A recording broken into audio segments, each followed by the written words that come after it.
Sabda hidup. Para sahabat yang terkasih, di hari Selasa ini, Sabda Hidup menyapa hati kita semua. Hari ini diambil dari Injil Yohanes bab 14 ayat 27 sampai 31a. Dalam amanat perpisahannya, Yesus berkata kepada murid-muridnya, "Damai sejahtera ku tinggalkan bagimu. Damai sejahtera-Ku berikan kepadamu. Dan apa yang ku berikan tidak seperti yang diberikan oleh dunia kepadamu. Janganlah gelisah dan gentar hatimu. Kamu telah mendengar bahwa aku telah berkata kepadamu, aku pergi, tetapi aku datang kembali kepadamu. Sekiranya kamu mengasihi aku, kamu tentu akan bersukacita karena aku pergi kepada Bapa-Ku. Sebab Bapa lebih besar daripada aku. Sekarang juga aku mengatakannya kepadamu sebelum hal itu terjadi, supaya apabila hal itu terjadi, kamu percaya. Tidak banyak lagi aku berkata-kata dengan kamu, sebab penguasa dunia ini datang. Namun, ia tidak berkuasa sedikit pun atas diriku.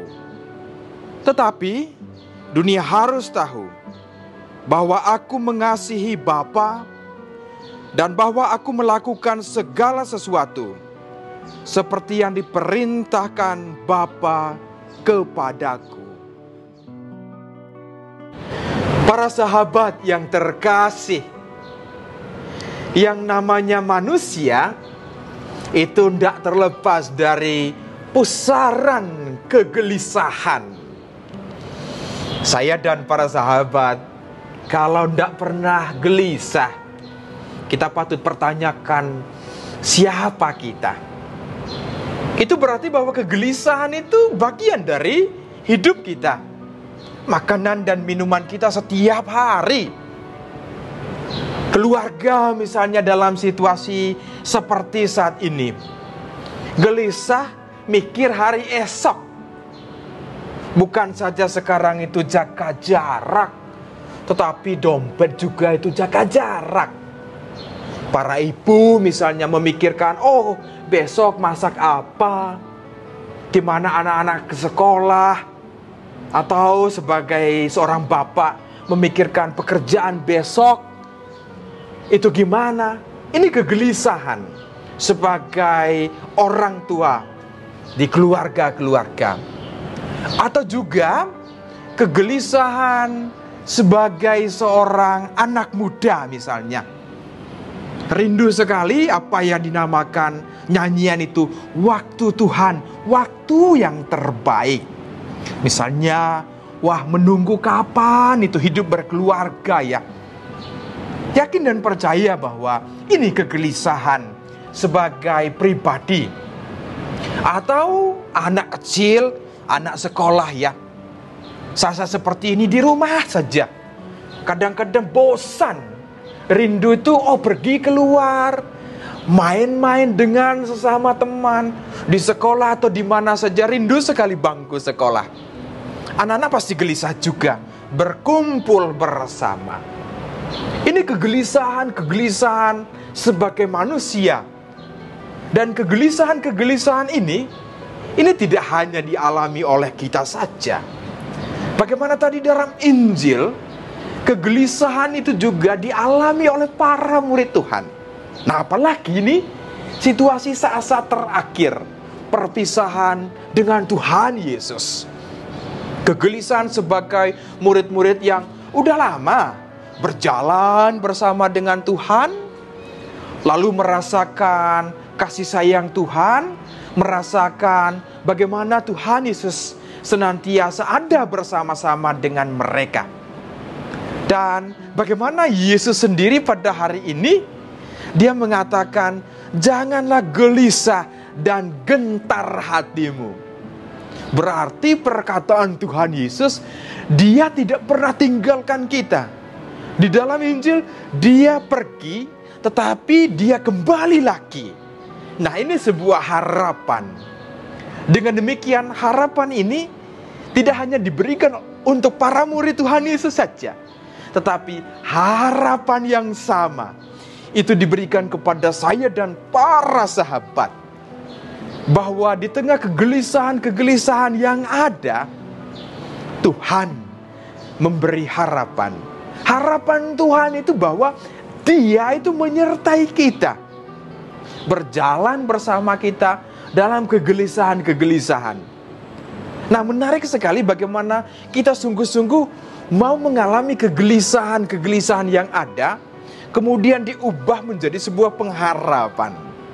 Itu berarti ada ruang di sini. Tuhan beri kita ruang supaya bagaimana kita menghadapi setiap cobaan-cobaan yang ada.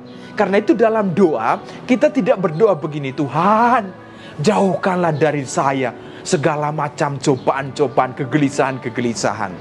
Tetapi ketika kita berdoa, Tuhan mampukan saya supaya saya bisa menghadapi semua ini dalam iman, kasih, dan pengharapan. Inilah ruang yang diberikan oleh Tuhan kepada kita semua. Ruang untuk berkreativitas, dalam arti bagaimana saya mengalami Tuhan dalam situasi kegelisahan-kegelisahan hati. Inilah yang diberikan oleh Tuhan pada hari ini. Bahwa pengharapan itu juga ada dalam sebuah pergulatan. Tetapi yang paling pasti itu Tuhan tidak pernah tinggalkan kita. Waktu Tuhan, waktu yang terbaik ketika kita berharap padanya. Nah, harapan inilah itu menjadi sebuah kekuatan dalam siara hidup kita ini. Karena itu sebagai manusia pasti ya, kita gelisah akan hari esok. Tetapi yang paling utama, kita bersyukur untuk hari ini. Dan hari esok, hari-hari selanjutnya, itu ada dalam tangan Tuhan. Yang paling utama juga, bagaimana kita bersekutu, supaya kegelisahan-kegelisahan itu diubah oleh Tuhan menjadi sebuah kekuatan, menjadi sebuah harapan untuk tetap melangkah. Mari khususnya di bulan Maria ini berjalan bersama Sang Bunda kepada Tuhan Yesus. Kita serahkan kegelisahan-kegelisahan ini bersama Bunda Maria, yakin dan percaya Dia menghantar semuanya ini kepada Tuhan Yesus. Saya berdoa bagi para sahabat, semoga kita tetap tenang, melangkah dan percaya